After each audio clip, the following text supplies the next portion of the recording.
अभ्यास 13 dictation start होगा 5 second बाद। स्टार्ट। अध्यक्ष महोदय, मैं यह निवेदन करना चाहता हूं कि इस सदन में अनेक बार यह कहा गया है कि इस देश के सम्मुख आज जो कठिनाइयां उपस्थित हुई है उनको दूर करने के लिए सरकार द्वारा कार्यवाही नहीं की गई है। इस देश के सभी लोग इस बात को जानते हैं कि इस देश के समक्ष अनेकों समस्याएं आई है।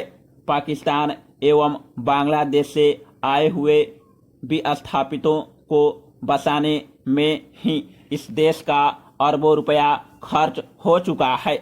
इस देश की गरीब जनता करों के बोझ से लाद दी गई है, फिर भी उसने किसी भी समय इस बात पर आपत्ति नहीं की। सरकार द्वारा कार्यवाही करने या न करने का प्रमाण आप किस प्रकार से दे सकते हैं? यह बात मेरी समझ में नहीं आती। कुछ साल पहले अनेक संस्थानों पर चर्चा आरंभ हो चुकी थी कि देश के सभी लोगों को आपस में सहयोग करना चाहिए। अभी मुझसे पहले बोलने वाले माननीय सदस्यों ने कहा कि 2-4 साल तक हमारी ग्रामीण जनता को पीने का पानी भी उपलब्ध नहीं था। आज उन्हें हर प्रकार की सुविधाएं प्राप्त हैं।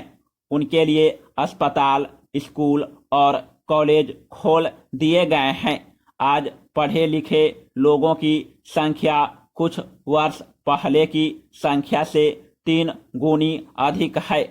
अतः आलोचना करने के पहले इस सदन के सदस्यों को चाहिए कि वे देश के प्रमुख स्थानों में जो प्रगति हुई है पहले उसके बारे में जानकारी हासिल करें और फिर यहाँ आलोचना करें।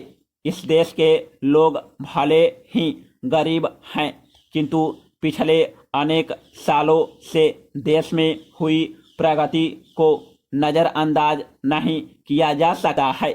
ऐसी स्थिति में इस देश के करोड़ों लोग आपसे और संसद से यह अपेक्षा रखते हैं कि जो कुछ उपलब्धियां हमें प्राप्त हुई है उनके बारे में देश के कोने कोने में जाकर लोगों को अवगत कराया जाना आवश्यक है। ऐसा करने से ही उनका मनोबल बढ़ेगा और इस देश की उन्नति में उन्हें विश्वास होगा। भले ही इस देश के सामने अनेक चुनौतियां आई है, किंतु इस देश ने कभी भी सच्चाई का रास्ता नहीं छोड़ा है। अतः मेरा सुझाव यह है कि संसद सदस्यों की यह जिम्मेदारी होनी चाहिए कि वे गांव-गांव में जाकर देश की प्रगति के बारे में लोगों को जानकारी दे। ऐसा करना देश के हित में होगा, आपके हित में होगा और जनता के हित में भी होगा। Paragraph change. भारतवर्ष संसार में सबसे बड़ा लोकतंत्र है और इसे बचाए रखने के लिए हमें भरसक प्रयत्न करना होगा। इसके लिए हर एक आदमी का यह कर्तव्य होना चाहिए कि वह अपने हित को ही ध्यान में रखते हुए कार्य न करे, बल्कि देश का हित सर्वोपरि होना चाहिए। यही सच्चे लोकतंत्र का आधार है। इससे देश का नवनिर्माण हो सकेगा और हमारे लोकतंत्र की जड़ें मजबूत होगी।